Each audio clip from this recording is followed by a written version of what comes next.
Habang busy si kuya. Wait lang, buksan na natin. Gusto niya na matikman yung hinog na papaya. Laki.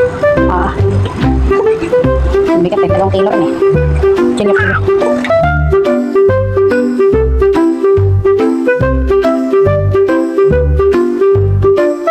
Alright, wait lang. Kunin mo muna yung fruit wire ni Bebe. Para malagyan siya. Uy, ay, kinamay na! Ito na. Tara! Sama? Excited. Ay, excited na siya. Papayang hinog. Uy, wow. Sarap po. Ako, gusto ko na ng Tamis eh. tuyo. Dahil gusto mo rin kuya. Unahin lang natin si Boss B kasi iyak na iyak. Excited yan eh. Yummy. Sup-sup naman yun. Araw-araw din ako nakatikman ng ganyan. Sarap-sup-sup baby ko. Si kuya naman ha. Unusin mo yan ha. Ayun, hinabas oh. Anak nga. Tamis yan. Sarap. Sarap yan. Walang hati no. More? Sarap-sup-sup na yan. Ito ka.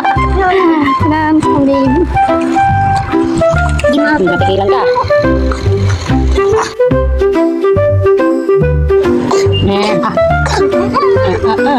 Sarap, kahit hindi na pala ilagay sa fruit fire. Ang dusing naman yan. Sarap oh. Sarap kain. And, ay inom mo. Tingin tubig. Tubig ang water.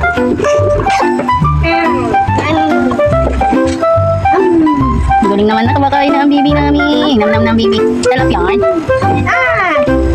Ano dali? Papaya. Yan, dami naman yan. Kaya mo na yan ha. Ang galing oh. Wow. Sarap ha. Yan. Pabebe si kuya nak na. Kuya pabebe. Naka. Nakatingin ba ito? Sarap yan.